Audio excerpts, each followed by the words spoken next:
Welcome back to Hiller PC's Thursday night candidate forum. Tonight's guest is Brad Lander, a Democratic candidate for the New York City Comptroller.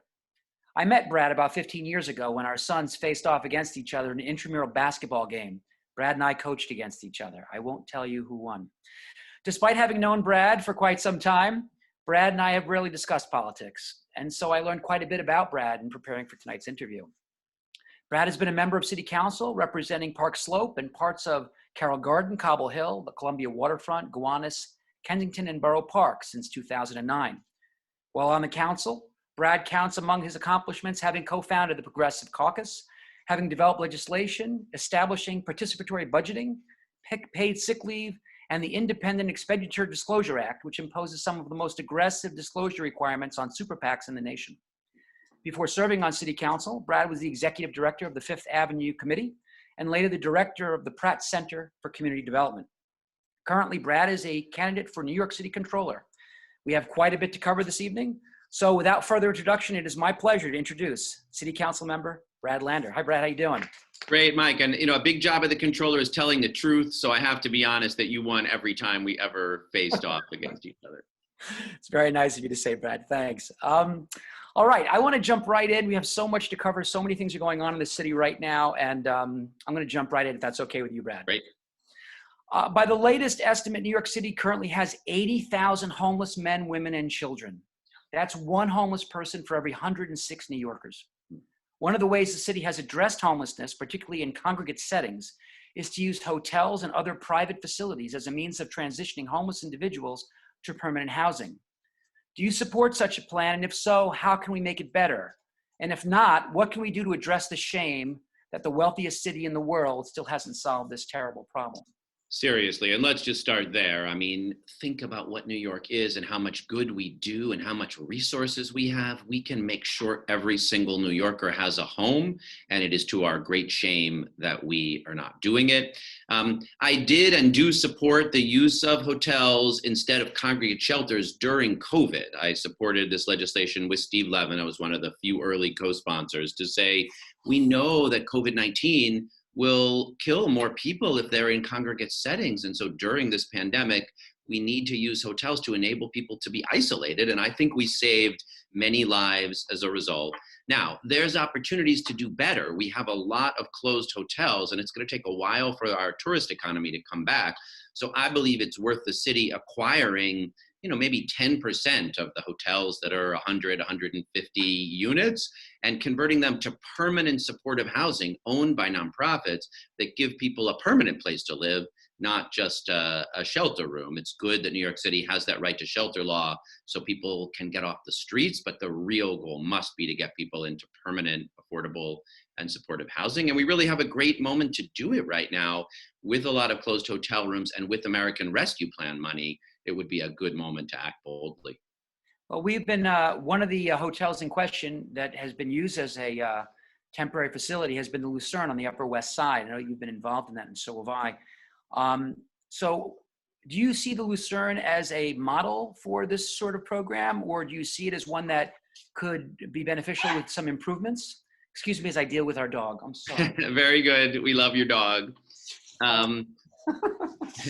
So look, I think that the decision to take hotels in every neighborhood, and make them available for enabling people to get out of the congregate facilities so they could isolate was the right decision. And I supported it at the Lucerne. I thought it was the wrong move to then yield to people that said, get those folks out of our neighborhood. In terms of doing it better, as I say, I think what we want to do is try to convert these buildings into permanent supportive housing rather than shelter. You have to give people shelter, obviously, to help them get off the streets. But then let's convert these buildings into permanent supportive housing so people could have a stable, long-term place to live. I think that's the next step in our approach to the hotels program. Right. So one of the solutions to homelessness, obviously, is to provide both transitional and ultimately permanent housing to make sure people have a place to live. That's right. And this is a real moment to scale up our permanent supportive housing program in a massive way. That's been a pretty unfortunately modest program where the city and state do, 1,000, maybe 2,000 units a year. But with this moment, with the money coming from the American Rescue Plan and with this one-time opportunity of hotels that are closed, this would be a moment to acquire a much larger chunk so we could really create that. Everybody says we want that permanent, affordable, and supportive housing. This is a moment to do it. Well, the city has made it a feature of municipal policy to utilize private development to develop low-income and affordable housing. How attached are you to the model of using private development to create affordable housing? Isn't there a better way for us to handle this without, for example, incentivizing developers with bonuses and inducements to change our municipal landscape? Yeah, I love this question. I really hope people will check out, maybe I'll drop in the chat the link to my housing plan, which is called Housing as a Public Good. And it uses the model of what I call social housing, housing that's owned by a community land trust, by a limited equity cooperative, by a not-for-profit affordable housing or supportive housing developer. That really should be at the center of our housing policy, but it isn't right now. Right now, 80% of the subsidy dollars that the city puts aside every year for low-income housing, we give to for-profit private developers. And then lo and behold, we have to fight them about targeting that housing to the people who need it most, about how long it's going to stay affordable. And, it's not just 80% of our tax dollars, 80% of our subsidy dollars, 80% of our tax breaks, and even 75% of the city-owned land. So we have city-owned land that is like a sacred trust. The city owns it. And then we privatize it to for-profit private developers 75% of the time. And then it doesn't stay permanently affordable. But instead, every time that we turn land over for affordable housing, it should go to a community land trust, a limited equity co-op like a Mitchell-Lama, or a nonprofit affordable or supportive housing provider. We should do that with at least half of our subsidies. We should end the 421A program. That's a property tax break that gives away $1.7 billion every year. It's actually, people don't know this, the largest affordable housing program we have. It is not MIH. It is not the low-income housing tax credit. New York City's largest so-called affordable housing program is this tax break called 421A, $1.7 billion every year. 80% market rate. This is to for-profit private developers for new, usually high-rise development. 80% of it market rate. But even the 20% that's affordable outside of Lower Manhattan and some parts of Brooklyn and Queens isn't even below the market for the neighborhood that it's in. And not one single unit is required to be affordable enough for a homeless New Yorker at the Lucerne to be able to move into permanent affordable housing. So yes, this really is a moment to pivot our housing plan from one that centers for-profit private developers to one that creates the next generation of social housing, like all those Mitchell-Lama developments that enabled working class and middle class families to become affordable homeowners. And we could do that in the years to come. Well, first of all, we could spend an hour just unpacking what you described, but I think I see that someone has placed in the chat a link to your plan. I would encourage everyone to look at it. I have not, admittedly, but I will.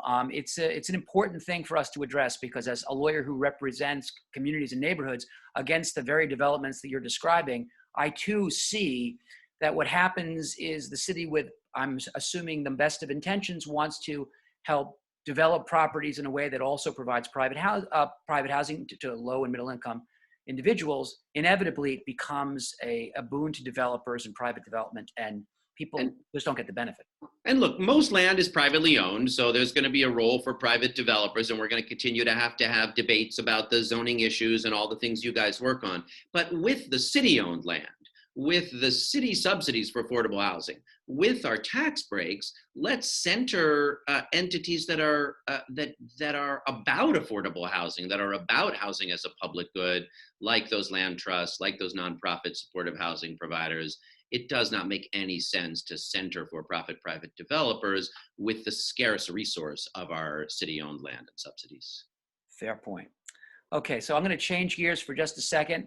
How do you get your ambient light so great? I have to tell you, I shut the windows around here so that there would be no reflection on my glasses, but There are reflections all over my glasses. There are none on yours. Your room is incredibly well lit. I'm like in the middle of the dark here in the Yeah, basement. I'm in my campaign office, which has fluorescent lighting, so it works for Zoom, but it wouldn't be nice to live in. Okay. Well, then, so I have that excuse, I guess. All right. So I've adjusted my light a little bit, and that's probably as best I'm going to do. But I think maybe I should start doing these things in your office. All right. Here we go. Next, let's talk about the New York Public Library. Quite a few people who are participating in tonight's forum are members of organizations that support our public libraries. So first and foremost, about 7 years ago, then public advocate Bill de Blasio urged New Yorkers to support him because he claimed that he was going to oppose the privatization of public assets, which had become a central feature of the Bloomberg administration. A prime example of this was the New York Public Library and the number of hours that have gone down from 80 to 56. And this was even before COVID. Today, Saturday hours have been largely eliminated. Sunday hours and weekday hours have been scaled back considerably. Critics contend that this is to allow the New York Public Library to be used for private events, such as weddings and corporate events for the wealthy. Others on the other side of the ledger are saying, well, we need to have these corporate private events because we don't have enough money to support the operations of the library. Who's right, and how do we fix the problem? Yeah, libraries are the last public square. They are the most public of all public institutions. So I don't want to see, what people call public-private partnerships, or I sometimes think they're really private-public partnerships where they put the private interest first. Look, I love the Brooklyn Navy Yard. The Brooklyn Navy Yard is city-owned land, but on the Brooklyn Navy Yard, there's, private companies doing great job creation work. But those aren't our libraries. Our libraries are places that are designed to be our public square where everybody could always come in, whoever they are. You don't have to pay. You have access to the whole treasure trove of, knowledge that's in the system.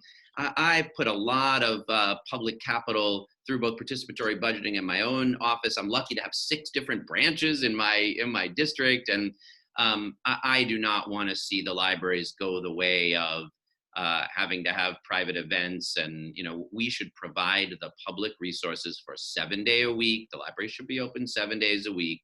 They're just critical resources. So many people have to go in just to get access to technology that they don't have, good high-speed internet access. There's so many amazing programs the libraries are running for reading groups, and let's do more and more and more of that, but not more and more. And as a shameless plug, let me just say that my wife reads every Saturday morning at 10 o'clock at the Brooklyn Library on Cortelyou Road in our neighborhood, and I can tell you that the library system here in New York City is critical. So it's so important for us to support them. So you would, just so we're clear, you oppose any reduction in hours? You'd like to have them restored to what they were before? Even more than what they were before. Even before COVID, there were almost no, like the main Brooklyn branch has 7 days, but almost no neighborhood branches have 7 days. It was a fight to get from 5 to 6 pre-pandemic, and that was good. But look, we should have 7 day a week library service, and this is a time to do it. And what about the efforts by the libraries in order to facilitate these corporate events to reallocate spaces within those libraries to accommodate things like catering elevators, kitchens, and loading bays that allow for the easy transport of food, as opposed to using those rooms as reading rooms or internet access sites, things like that? Absolutely. No, it's in the Brooklyn system, I've seen some wonderful things. They've got a great program with the Barred Prison Initiative that works with families and enables people to come in and go to college who couldn't do it before. There are some cases in Brooklyn where for free, you could book a room for a little while to have, if you're a freelancer and you want to have a meeting, you can go do it in there, but it's all free. It's available to everyone. It's not a money-making activity. I do not support turning our libraries into catering halls. That's an encouraging thing to hear. I'm sorry, working from home does occasionally have its disadvantages. And the doorbell rang and a dog is barking. This is without a doubt the most interesting forum event I've had so far, but anyway, so that is good. Let's talk about one other issue when it comes to libraries, and that is, as controller, you would have your hands on the purse, so to speak. You would be responsible for the money allocation in the city. Obviously, the city council is going to do the legislating in that regard, and the mayor is going to be doing the administrative aspect of it. But you ultimately are the one who controls the purse. Would you use your office to try to increase funding for libraries? And if so, where are we going to get the money? Yeah, so let's just be clear, so it is the city council, the mayor proposes the budget, the city council votes on the budget, and then the mayor spends it.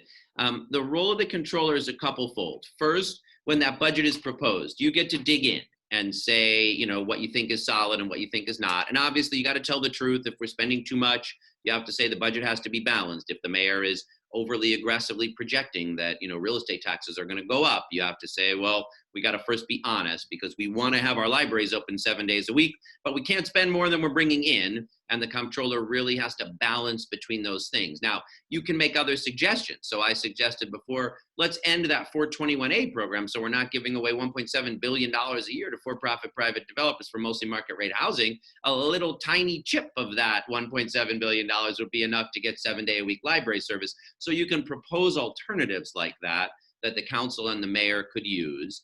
And then once the budget is passed, it's the controller's job to go audit and really dig in. The biggest bureau in the controller's office, about 150 of the 700 people in the controller's office are doing audits. And that means you dig in and make sure the money's being well spent. So, a few years ago when the prior president of the Queens Public Library had turned his own office into a private smoking deck, that was a time to dig in and say, this is supposed to be a public reading room.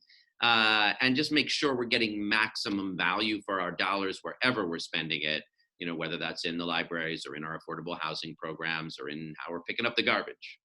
Well, I'm going to go off book a little bit, because you raised an interesting question that's always been it's really not on the list of, in terms of interest groups who are following tonight, but you've raised an issue that's always been interesting to me. As more and more businesses and industries have migrated from New York City, like FIDI has become a residential neighborhood now. We lost, industrial manufacturing decades ago. The Garment Center is a shadow of what it once was. The more we lose our commercial tax base, the more the city has to rely on real estate taxes and other forms of taxation. I know from my personal experience, my real estate taxes have gone up have doubled in the last 10 years. Are you concerned about that? Because as a comptroller, you'd have to tell the city council, listen, you can't pass this budget because we don't have the money. So how are we going to address the decline of our commercial tax base, and where are we going to get the money for the programs you're talking about? Yeah, this is a great and really important question. And, this crisis showed up differently than we actually have expected. In past crises, the idea was that our property taxes would function as a stabilizer. And that we would actually lose income tax. In this crisis, exactly the opposite happened. We had a massive loss, about $2.5 billion less of property taxes. That's mostly because Midtown office property is being devalued because people are worried that folks aren't going to come back to their offices after the pandemic. And that obviously is a very big part of our tax base. Meanwhile, we actually saw an increase in personal income, even though we were in the pandemic, for two different reasons. First, there was that the federal government stepped up and acted and provided a lot of income support. And then the vast majority of jobs that were lost were actually lower income jobs and not higher income ones in restaurants and hospitality that provide a lot less of the personal income and the personal income tax. So personal income and projected personal income revenue are actually up for New York City, even as we're taking a big hit in real estate taxes. But we have a really important both opportunity and responsibility. We are about to get about $13 billion in American Rescue Plan funding, about $6 billion for New York City public schools and about $7 billion for general expenses. That money doesn't recur. Just that in context, what does that represent in terms of the city budget? How big a number? So the city's budget is about $92 billion. And we're about, even before the American Rescue Plan money, thanks to hiring attrition and some other steps that we took, the budget is balanced for the year that ends this June 30th, and there's a projected budget balance for next June 30th. But after that, there's about $4 billion deficits in the out years that are projected to, raise about $4 billion in taxes, less than we spend. So what we have to be careful of is that $13 billion is only coming one time. It's not recurring funding. That's just money one time from the federal government. So there'll be a temptation to staff up against it. But then, and the libraries are a good example. I want that 7 days of service, but if you hire more people and then the money runs out, then you're in trouble. So what we really need to do with that $13 billion American Rescue Plan money, and it's over 2 years, it's kind of this year and next year, is one-time things that reopen our city and our economy and jumpstart the economy. So obviously, first and foremost is get the schools open safely and supportively for all students next fall. We still have 650,000 kids learning remotely, and there's a lot of hesitance to come back. So we need to invest in making sure next fall is safe and supportive, obviously keep putting public health first. But there are a number of kinds of expenses that we could do one time. I gave the example already of acquiring hotels to turn them into supportive housing. You only have to buy them one time, and now you help end homelessness and help people have a permanent home. I mentioned the Brooklyn Navy Yard. That's one of my favorite models because that is city-owned property. Used to be the Navy Yard, then it was in deep distress and mostly used as parking lots. And then the city turned it into a flourishing center for entrepreneurship and innovation and small businesses. By providing affordable long-term rents for New York-based companies. That would be a great model if there's more distressed properties, whether those are in midtown office buildings or hotels or some of our neighborhood retail strips. Maybe we should use some of that one-time American Rescue Plan money on that model of the Brooklyn Navy Yard. Acquire it, make it available for innovative small businesses and companies, and then they start creating jobs and producing tax revenue that helps us have more in the out years. Okay. Well, that was great. Is any of that information on your website, by the way? About Yes, yeah. If you MK will drop the plans and priorities page, which speaks both to our plans for how to achieve a just recovery, speaks to some of that about the Brooklyn Navy Yard. I don't know that the analysis of the American Rescue Plan and the sort of $13 billion is up there yet because that's new information that we've just been getting. MK being Mary Catherine. Sorry, Mary Catherine. Yes, we call her MK. Okay, I didn't know the name, but I saw Mary Catherine in the chat earlier. Let's turn to preservation. Right now, if work is proposed to a property that's adjacent to a designated landmark, and the property itself that's subject to the construction work is outside of an historic district or is otherwise not designated, but the work itself could have an impact on the designated landmark, the Landmarks Preservation Commission has taken the position in the past that it has no jurisdiction over the adjacent property construction, even though the effectuation of the plan, the work, could damage the adjacent landmark property. Even if there's some kind of underpinning or something that really could damage the adjacent building. I'm not sure about the underpinning because technically the underpinning would be right. I guess you'd be on their property. But if, for example, they're just digging down, right? They're digging down. They're not underpinning, and as a consequence of the digging of the excavation, it could have an impact. Like, for example, and not to get too technical, but foundation settlement, the soil evacuates from under one property, goes into the open space, and as a consequence, the adjacent building, would be adversely affected. I'll give you two examples. There's a Merchants House Museum on East 4th Street downtown. Right now, there's a proposed development next door. The development next door is not a designated landmark. The Merchants House Museum is. Also, Grand Central Terminal. Right now, they're planning on putting a 1,600-foot tall hotel right next to the Grand Central Terminal. But the Landmarks Preservation Commission, although having given a report on this issue, did not actually take the position that it had the jurisdiction to approve or reject the project. So my question for you, and I know this is somewhat outside the responsibilities of a controller, but as a leader in the city, this would be one of the things you might be called upon to speak about. Do you believe that the Landmarks Preservation Commission's jurisdiction should be expanded to include, assuming that it doesn't include it already, that's probably a legal issue. Do you believe that the Landmarks Preservation Commission's jurisdiction should include the potential impacts on adjacent properties? Yes, I mean, I think if actually, I'm thinking of an example. I know Lori used to teach at PS 58, and there was a building collapse. Right, basically there had been a row of old brownstones on that block, and they, were demolished to make room for PS 58. And where that row of brownstones ended, because they had leaned on each other, the last one collapsed. Right. And thank God no one was in the building, and no one was hurt, but anyone in it would absolutely have been killed. So, what happens in the adjacent site, of course, totally affects what would be happening in the landmarks district, and it should be within the jurisdiction of the Landmarks Preservation Commission to assess that question.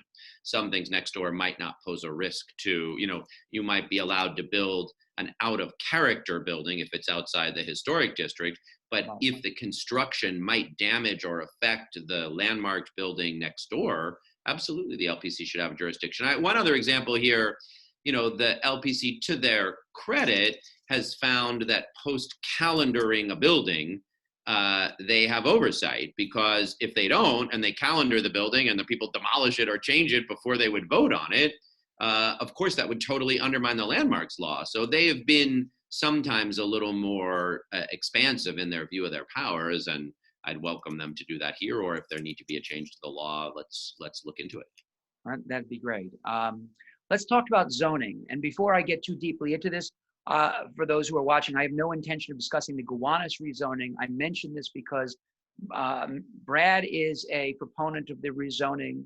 My law firm is engaged in litigation concerning the Gowanus rezoning. So we're just not going to cover that. We're going to cover. Though I want to just correct like a little bit, because I'm not yet. We've been real clear. There are some changes that have to be made before I would be in favor of it. So I just want to make clear. We've made real clear that unless and until it has substantial resources for the nearby public housing, which have something like $200 million of need for investment, unless and until we have real clarity from the EPA that we're not going to add any pollution to the Gowanus Canal, then I wouldn't be able to support it. So, it did just get certified, and the democratic dialogue about it will be underway, and that I think is appropriate. But just to be clear, I'm not, there's a lot that has to happen there before I could be a proponent.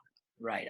So I'm going to resist the temptation to talk about it and just. Sorry, I didn't mean to talk about it, but I just wanted to make that one. Okay. I raised the issue, and I said you supported it when you had a nuanced position, at least on the way I described it. So I'm glad you corrected the record. But let's get into BSA, because the BSA, the Board of Standards and Appeals, which for those who are outside the city watching right now, the Board of Standards and Appeals, for lack of a better term, is the zoning board for the city of New York. Currently, the Board of Standards and Appeals grants over 95% of zoning variances requested by real estate developers, meaning that for those who appear before the board and ask for an exception to zoning, they are almost assured of getting it, which effectively means that the exception has become the rule. Critics of the BSA have contended that the approval rate is reflective of a pro-developer bias. I share that sentiment. Others have actually said it's more even-handed, and the approval rate is a product of the BSA weeding out some of the more meritless applications. Brad, who's right? And how do we fix it if there's a problem? Yeah, I mean, more than 95%. And remember, this is not the process for changing zoning. If you want to get the zoning changed, you go to the Department of City Planning and you apply and say, I think the zoning should be changed. This is just saying the zoning is what it is, but I would like the ability to not comply with it. And if we believe in our zoning, you shouldn't be able to not comply with it 95% of the time. So I agree that speaks to a system that is too much on the side of developers and others who are granting variances.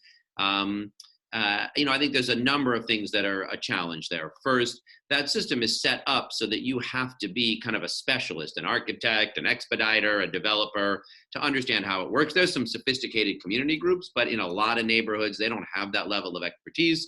Maybe they can hire Hill or PC, but not, or you shouldn't have to do that. If you just love your neighborhood and want to say, on my block, I want the rules followed, you shouldn't have to fundraise to go, hire a developer, hire a lawyer who can compete with the developer's lawyer. But I think that's how the BSA feels to people, is that it is a system designed for experts and specialists, and they are more likely to be on the side of the developers than not. And then, you and I have talked about this challenge that the people that sit in judgment also sort of reflect that expertise and not the community's point of view. So I know you have a creative proposal to make sure community voice would be present in ways that it's not. Right, and I've talked about it on this program with other candidates. So I'll say the same thing to you. One of those proposals is that and one of the mayoral candidates has already expressed support for it, is that in addition to the 5 permanent members of the BSA, every community, as I guess delineated by the community board boundaries, every community that's affected by a proposed variance or something else that might come before the BSA would have representatives, 2 representatives on the BSA, so that although they wouldn't have a majority, they couldn't veto because there would be 7, at least there would be a voice for the community as represented by 2 floating members from each of these communities, so that the NIMBYists can't win every time, but the pro-development crowd can't win every time either. Would you support such a proposal as a leader, as a New York City Comptroller? Yeah, I love this idea. It's a little to me like participatory budgeting, which you mentioned, that I helped bring to New York City, where that doesn't give the people a say over all the budget, but it brings people's voice into a piece of the process that they didn't have before. And this is just so reasonable, the idea that 2 of those 7 votes would be folks from the community. It just feels like a really powerful way of giving people more confidence in the system, making sure that the perspective of people in neighborhoods is really heard. So yes, I really like this idea. Great. Let's talk for a minute about super tall buildings. I'm sure you're familiar with the litigation going on involving 200 Amsterdam Avenue, which is a 668-foot tall tower in a relatively small district. On East 58th Street, there's a 800-foot tower on a street that's 30 feet wide. And anyone who were to look at the municipal landscape 30 years ago and today would see wildly different municipal architecture. Now we have these stalks going up, huge. And critics of this are concerned, number one, that they're enormous they add to our carbon footprint. They lead to an enormous greenhouse effect. And the second problem that people see is that a lot of these buildings are empty. They are simply investment opportunities for wealthy people, so they could, in a sense, put their money into a small pied-à-terre apartment that they rarely, if ever, use. Meanwhile, we have thousands of New Yorkers on the street. How would you, as a leader in the city, propose to change that situation and stop with the super tall buildings and instead try to resume sort of a more urban planned setting for New York? Yeah. I gave this example before, but I'm going to talk a little more again about the 421A program, because it's not only that, the use of voids and other loopholes has enabled people to build super talls, but then in a lot of cases, we're giving them giant tax subsidies that make no sense. So let's repeal 421A so that the future buildings like that are not getting giant tax breaks for a modicum of modestly or nominally affordable housing. Like, that would be my step one. 421A is actually up in Albany next year. Even though it's a New York City property tax break, the law is a state law. So we're going to need to reform that in Albany next year. I know that some of my Manhattan colleagues have focused on this issue of voids, because one strategy that folks use for super talls is finding a way to not count the space in the middle of the building as FAR by using mechanicals or big empty areas and then building further up on top. So there's more to do to make sure that can happen. Look, this kind of goes to what we were talking before about variances. What our zoning is a democratic decision-making process. And I think there's ways to improve it. I do think our ULURP process is too reactive. Developers bring individual proposals, and I think there would be some creative ways of being more proactive and strategic together to think about what our zoning should be, where our infrastructure should go, how we spend our capital dollars, where we think development should and shouldn't take place, especially as our climate, as the climate changes. But with that zoning in place, those are supposed to then be the rules. And too often they aren't. Well, just so we can unpack some of that, you mentioned voids, Ed. For those people who are unfamiliar, the way it works in New York is that in many zoning districts, the height of your building is actually based upon its total floor to air ratio and bulk. So one thing hasn't been considered in the past, part of that calculation are mechanical voids, places where you put your boiler or your elevator shafts or what have you. And so developers, to be really creative, have, instead of putting their boilers or their mechanicals in the basement, are putting them in the middle of the building or higher, so that you can take what would have been an apartment in the middle of the building and put it on the top floor. And so you effectively raise the height of your building. And some of them have been so creative, they've created 200-foot high voids to artificially increase the height of the buildings. And so what you're saying is you oppose that, and you Yes. support eliminating that loophole, if you will, in the zoning law. Yes, that's right. Okay. Let's talk for a second. When you talk about urban planning, let's talk about Intro 2186. For years now in the city, our urban plan essentially has been a feature of which developer is trying to build which building in which neighborhood, and how high can they build their building while at the same time providing some accommodation for housing.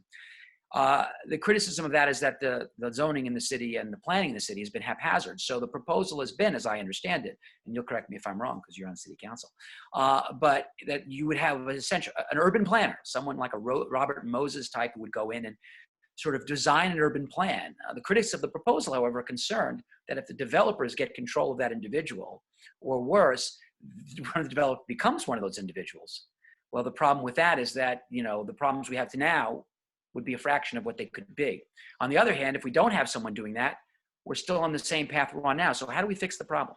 Yeah, I mean, what we want is a process, not a person. I don't think what we want is a Robert Moses figure or any one individual, whether they're enlightened or unenlightened, to be the one that makes a plan for the rest of us. What we need is a process that enables us to make a plan together. And that's challenging. I don't want to pretend that it's not, because we all have a set of things we care about and love and want in our neighborhoods, things we want to preserve, character we want to preserve. And then we also want our city to grow and thrive. And we might think we need more affordable housing. So where is it going to go? And how's it going to get built? Or we might know that the climate crisis is coming and that sea level rise is going to change what neighborhoods can be safe to live in and how we protect them, or a whole range of other factors. So right now, we're not thinking together. What does the climate crisis mean collectively for our land use process? What is our affordable housing crisis? Or what does segregation mean? And how, as you say about the Lucerne, how do we want to confront our homelessness crisis? So I do think there should be a process that pushes us together to democratically set a set of land use goals. And that'll take some experts. Some people have to kind of give information on what we actually think the sea level rise is going to be, or how bad we think the affordability crisis is, and how many units we need at what incomes to really enable people to get off the streets.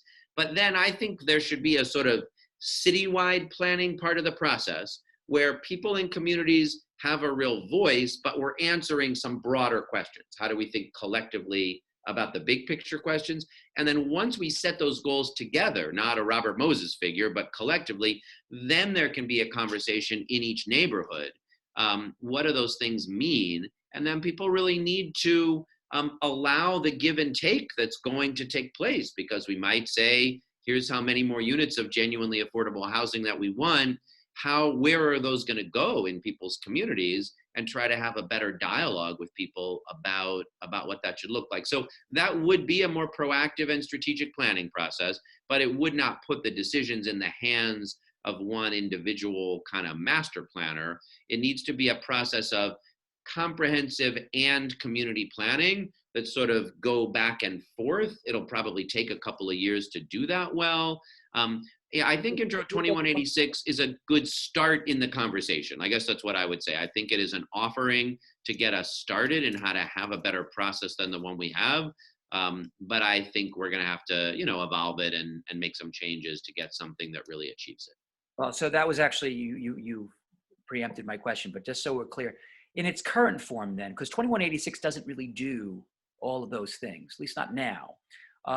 So if you were going to support 2186, you would insist that there would be changes so that it's a more of a democratic process, and so that we don't have this singular sort of top of the line, not top of the line, but sort of top level individual like a Robert Moses dictating what the city's going to look like. Definitely do not want that. That is, I don't think it should be an individual. I don't even think it should look like the current city planning commission.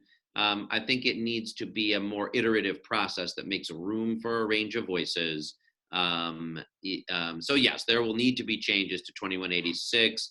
But I'd encourage people to think about other models as well. What I feel pretty sure is that the process we currently have is broken, that the process where an individual developer comes along with a proposal and says, I want to make changes on my property. And the whole process winds up being so phony because, of course, the reason they're bringing that proposal is to make more money. I mean, they're for-profit private developers. They want to make more money, but they can't say that. What they say is, here's why this process, this change is actually in the public interest. And from the very beginning, it's just like a charade. So, or maybe City Hall decides what neighborhoods are going to be chosen. So I do think we got to find some way of being more strategic and collaborative. And that could be an amended version of 2186 without one kind of master planner. I'm open to other ideas. So I think if your listeners have other thoughts on how to do it, I do think we have to be honest about the challenge because you have to navigate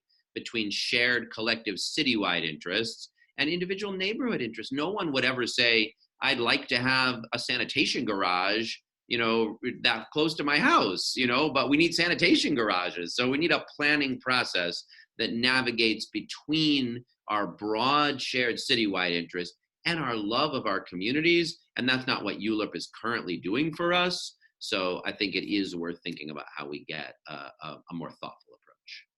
Fair enough. All right. So we are now at just about 6:40. We're up to our speed round. All right. The speed round is an opportunity for viewers to learn a little bit more about you, not so much about your positions. I always find it's helpful to know a little bit more about candidates, in terms of who they are. Not the sort of boxers and briefs questions that was asked to Clinton in 1992, but hopefully as entertaining. Okay, are you ready? I'm ready. Okay. Beatles or Rolling Stones? Beatles. If there were one person whose leadership style you'd like to adopt as your own, or who would have the most influence over your own, who would it be? Oh, that's an interesting question. I'm going to say today a guy named Herb Sturz, who was a deputy mayor actually under Koch, but it was the founder of the Vera Institute. He just had his 90th birthday a few weeks ago. He created an amazing set of programs. The book about him is called A Kind of Genius. And his kind of genius is in tapping into our shared civic skills together to problem solve in more creative ways. Okay. Sturz. I'm looking them up. Sturz. Knicks or Nets? Marek is, of course, remains a Knicks fan, but the Nets have won me over. Okay. That'll be a problem in your house. I believe there are two types of people in the world: those who love the television show Schitt's Creek and those who despise it. Where do you stand? I am not a Schitt's. Some of my best friends love Schitt's Creek, but I have a hard time with a show where I really don't like any of the characters. Brad, I don't think you and I could find more common ground than we just found. I cannot stand the show. I don't understand people who like the show. I find it to be just utterly difficult to watch. And so I only watched a few episodes because I felt I had to, but now I'm done. People like these shows with like all bad or evil characters, but I need somebody to root for. Well, the problem, my goodness, it is like a carnival in there today. Got dogs barking, got doorbells ringing, got phones ringing. None of these things have ever happened. Okay, next. Do you play a musical instrument? And if so, what is it? I play the guitar poorly, but some. I did not know that about you. I also play the guitar. You can play the guitar well, but. Okay, who is your favorite superhero? You can go DC or Marvel. It's up to you. Superhero. Well, The Flash is my favorite superhero, but I do prefer Marvel to DC. Although I love The Watchmen, so maybe I'm going to switch to Sister Night. Can I do that? Sister Night is now my favorite. You're stuck with one answer. You gave no. Yes, Sister Night. Sister Night. I thought The Watchmen was like the best television series I have ever seen. I watched it. I went and got the graphic novel so I would understand it. I read the graphic novel. I watched it again. I thought that show was just brilliant. So. Okay, I actually have never seen it, so I'll put that on my list under Henry Sturz on the Watchmen. Herb Sturz. I'm sorry, what was it? Herb Sturz. Oh, I'm glad you told me. Not to be confused with Henry Stern, who's a whole different person whose leadership style is not the one that I would seek to adopt. Fair enough. Um, okay. Your children are named Marek and Rosa. Yeah. How did you and your wife select those names? Well, Marek in particular, actually, we just had the anniversary of the Warsaw Ghetto Uprising. He's named after an amazing figure named Marek Edelman, who was one of the leaders of the Warsaw Ghetto Uprising. He was a member of the Jewish Labor Bund, like one of the, like, that was like the DSA of its day, but they were fighting the Nazis and the fascists. And he, at age 18, helped lead the Warsaw Ghetto Uprising. Just an amazing, amazing story. He stayed and went on to become a cardiologist and was active in the Solidarity movement, Solidarność in Poland when they were fighting the Soviets. Just an amazing, amazing figure and somebody who I find so inspiring and wanted to, hopefully instill a little of that, like fighting for justice and standing up for your people spirit. And Rosa, there's so many great Rosas, there's Rosa Parks and Rose Schneiderman and Rosa Luxemburg and a lot of great fighters for justice, but also for the sort of bread and roses spirit of, of building a better world. Okay. Like I said, I know Mark since I guess that game when he was 7 years old, and I never knew where his name came from. But okay, good to know. If you had to give up ice cream or pizza, which would it be? Oh my goodness. I know that's the first question I'm going to ask you. Very difficult decision. I would have a hard time because I would have to question the premises. It would be better for me to give up ice cream, obviously. Like the pizza I really couldn't do without, and the ice cream I'm addicted to. But I guess if someone took it away from me and didn't ever let me have it again, I'd be better off. So having developed an allergy to dairy products in my 20s, I can tell you when you have to give it up, you give it up. But I used to have pizza every night, and I worked at a Haagen-Dazs for 6 years. Wow. That's probably why I can't have any of those foods anymore. Okay. Which recording artist from your iPhone or whatever device you have would we be most surprised to find on your song list?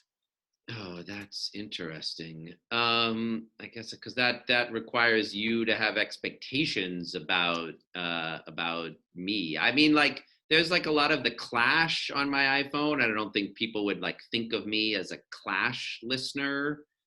There's a lot of sappy stuff too, but I don't think anyone would be that surprised by that.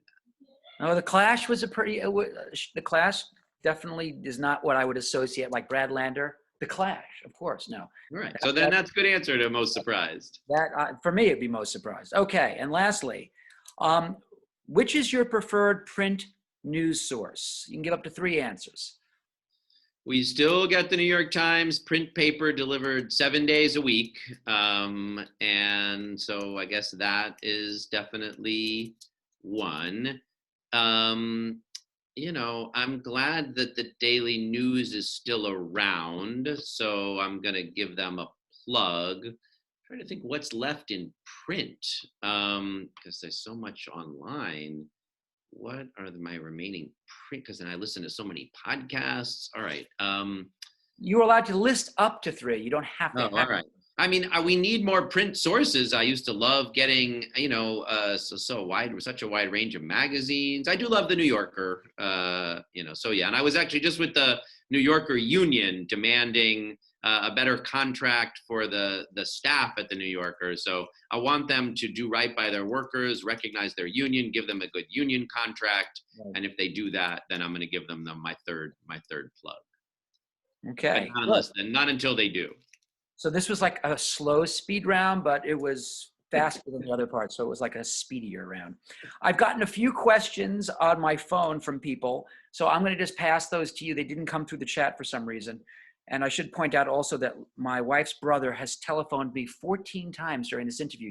Holy cow, I hope everything is okay. It is. He's having a drink with someone who knows me. And so, I see. Lori, if you're watching, please tell Paul to stop calling. Anyway, all right. So there are a couple of questions I got. I like hearing Lori's laugh there in the background. That was the best one so far. Yes. All right. So first question I got was about the Derek Chauvin trial. The first question is, problems associated with policing have also occurred here in New York City. You have supported defunding the police, but what does that mean? And what does the New York Police Department need to do better to ensure that the city is safe for all New Yorkers, regardless of the color of their skin or what they look like? Yeah, this is such a good and powerful question. So I went to a rally last night at which there were two amazing people who had lost loved ones to, who had been killed by police officers. One is a woman named Hawa Ba, whose son Mohammed was killed in 2012. She called 911 because he was having a mental health issue and said, please send an ambulance. And we didn't send an ambulance. We sent police officers. They started knocking on her door. She said, go away. I didn't call for the police. I called for an ambulance. They broke down the door and killed him in front of her eyes. And then the other was a guy named Sammy Felice, whose brother Alan was killed in a routine traffic stop in 2019 in the Bronx. They pulled him over saying he wasn't wearing his seatbelt. It turned out he was wearing his seatbelt, but it escalated and he wound up being killed and dragged out of the car. It was just really awful. And I don't think either of those situations needed armed officers with the power to use deadly force, arrest or kill. Like Mohammed Ba needed trained mental health workers. And Alan Felice didn't need to be pulled over at all. But if there was going to be an approach to traffic infractions, it doesn't need to involve deadly force. No one should die over a traffic stop, not Dante Wright and not Alan Felice. So I think we can keep all communities safe with an approach to public safety that has policing less as the solution to every problem. Obviously, where there are people who are, engaged in violence, where there's, guns out there, or, you're really dealing, then we need armed police officers. But there's so many things: mental health response, school safety, traffic safety, intimate partner and domestic violence, where we could have a better approach that helps keep us safe. We could have more supportive housing that got people off the streets. So I would like to see us put more resources into these other ways of investing in communities and helping keep all communities safe. Obviously, that does not mean no policing, but it does mean not looking to policing as the solution to every problem, because I don't think it actually, in those instances, keeps us safe. And then it leads to these situations. I guess the other thing I would say is, I really don't think that either Alan Felice or Mohammed Ba would have been killed if they were white, if they had been our kids. And we can't live in a city where Black and brown New Yorkers have to be afraid of traffic stops, have to be afraid of calling 911 in a mental health emergency. So that is why I would like to shift resources away from that style of policing and to a model of public safety that helps all neighborhoods. So just to clarify, though, because the question really what do you exactly mean by defunding the police? Yeah. What you're saying is not so much defunding it, but reallocating resources. So, for example, if someone needs mental health services, there's funding for an organization or administration or some sort of institution that comes along and helps, as opposed to calling the police. Yes, instead of spending money on police officers with guns who respond to mental health complaints, let's have a team of trained mental health workers. And for traffic safety, I've actually put out a whole plan. Mary Catherine will drop this one in the chat too. With red light cameras and speed cameras, we can identify the most reckless drivers in the city, require them to take a course that changes their driving behavior, or tell them you can't have a license to drive. That would prevent, then we're talking about the 1% most sociopathically reckless people. That would actually reduce crashes, reduce injuries, and save lives. We would spend less on policing because we wouldn't have police involved in routine traffic stops. In that case, I think we'd actually save a lot of money. But yes, I think what we need to do is take resources that are now going to send police out to solve problems that they're not the best way to solve, and put those resources instead in these other kinds of approaches. And look, even in some of the bigger challenges, like these cure violence groups, these violence interrupter groups that take people who have really been engaged in some of the kinds of activities themselves that we want to help move people away from, credible validators, they've been proven to be so much more resource effective. So let's spend our public safety resources smartly. And that means spending it less on having police as the solution to every problem. I would say also, by the way, for what it's worth, that defunding the police, while much shorter of a phrase than reallocating resources to better maximize public benefit, while a shorter phrase, it is a little bit misleading because defunding the police could imply to some people that you want to take all money from police, but that's not Right. I mean, also, like, I guess if it had been like cut, we spent $11 billion on the NYPD. So you could reduce spending by, that's if you count pensions and benefits as well as direct salary. So, you could reduce funding by $1 billion, and that would actually be less than 10% cut. And you would have so much resources to spend in better ways in neighborhoods. You'd still have more than 30,000 police officers out there. We've got 35,000 today. So if we had 3,500 fewer, spent $1 billion less, then we could spend $1 billion more, or we could spend $750 million more on these other strategies and then still save some money. So I agree with you. This conversation we haven't managed to have in the thoughtful way that we need to. But I do think it's not only a question of holding police officers accountable in the case like George Floyd or Alan Felice or Mohammed Ba. It is reinventing how we approach public safety so all New Yorkers, including our Black and brown neighbors, can have more confidence in the approach. I can tell you, having coached kids in football and basketball, I've had to have the talk with a couple of the boys I've coached, and it's tragic to hear them complain and feel like they've been harassed as young Black and brown adult men, and they've come to me with these stories, and it's heartbreaking to hear because I've seen them grow up from 7-8-year-old kids, and now they're having to confront the issues as adults. It's really tragic.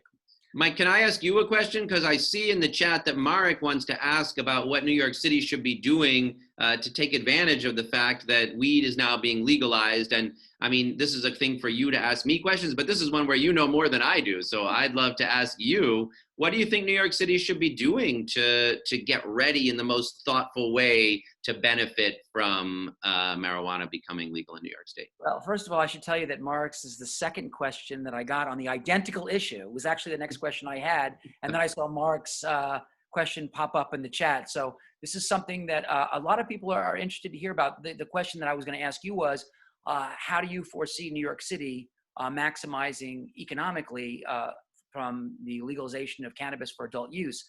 I can tell you, and hopefully this can to some degree inform your perspectives as potentially the next comptroller of the city of New York, the potential economic boon from adult use cannabis in New York City is really remarkable. We have a population of over 19 million New Yorkers. And believe it or not, and you may not have heard this, but some people in New York City use cannabis. Wait, what? Can you say that again? I think I didn't hear you. Some people do use cannabis recreationally or for adult use, wellness, unrelated to medical benefits. And clearly one thing that the city should be doing is talking about how we can utilize the tax revenue for cannabis for really in multiple phases. But one thing that must, I think, and I hope you'll join this if you haven't already done so, is to make sure that the racial and equity provisions in Albany are expanded in the city, because New York City unfortunately holds one of the top positions for places where cannabis is used as a pretext to pull people over or stop them, the stop and frisk activities, or pulling people over in a car saying that they smell cannabis when the truth is they don't. So if we can maximize our tax revenue to, number one, providing racial and social equity to our Black and brown communities and to other communities that have been abused as a result of the racist war on drugs, that would be a very positive approach. And the second, of course, is that you talked about a budget deficit earlier, about a potential budget deficit, especially after the $13 billion is exhausted once the federal funding is gone. This is a great opportunity to supplement that by really using sales of cannabis, both at the retail level and perhaps at the wholesale level, to ensure that we have enough funds to pay for the program and to provide the benefits for all New Yorkers. That's my answer, completely unprepared, but that's what I would do. What do you think? No, I think that all sounds good. I mean, I want to give credit to the state legislators for finally getting this done. And I do think, from what I can tell on these issues of taking a real racial equity approach, they've done one of the best jobs of any state so far. There's good expungement laws. There's a good approach to making sure licenses are more likely to go to Black and brown people to try to address, these historic inequities. And yeah, I want to see what more we can do. I fear that the state's going to take all the money, because that's, when they make it legal, they're going to take all the revenue for the licenses themselves. But obviously, we will see more personal income and business revenue as a result. So, and look, it matters to New York City that New York State does well. We just have this great increase in foundation aid for our public schools, finally giving the money that was promised to schools years ago. So if the state uses the marijuana licensing money to provide the foundation aid to New York City schools for years to come, then that'll be a perfectly good outcome. But I agree with you, and I'd be interested in learning more and figuring out how we can make sure we really use this as a moment to set something up in a more racially just way than we have in the past. Well, at our firm, we've been very proactive, not only in the state level, but also on the federal level, to try to promote legalization programs and to ensure that those programs include a substantial racial and social equity piece. I agree with you. I think Albany did a good job on that. I honestly do think they can do more and better. And I do believe that the city will do that as long as people in leadership positions take them, bull by the horn, so to speak, and try to make that happen. And I'm glad to hear that you're supportive of those programs. Super. In any event, that concludes. I think we're just at about an hour. So this was so much fun. It went so fast. It did go so fast. But listen, I want to thank you very much for participating in this. Next week, I believe we are scheduled to have another Thursday night forum. I don't know if that one's going to come off. But please, for everyone watching, keep an eye on the Twitter and Facebook and all social media platforms. That's great. And again, thank you, Brad, for coming on to this program. And This was a lot of fun. I hope if folks are like what you heard, you'll kind of check out our website and get involved. We could use more supporters and more energy and more spreading the word. So please check out landerfornyc.com and join the team. We have a lot of fun, as I think you heard tonight. We're pretty nerdy, but we do have a lot of fun. Thanks very much, Brad, and we'll see you soon. Take care. Thanks, Mike. Great to see you.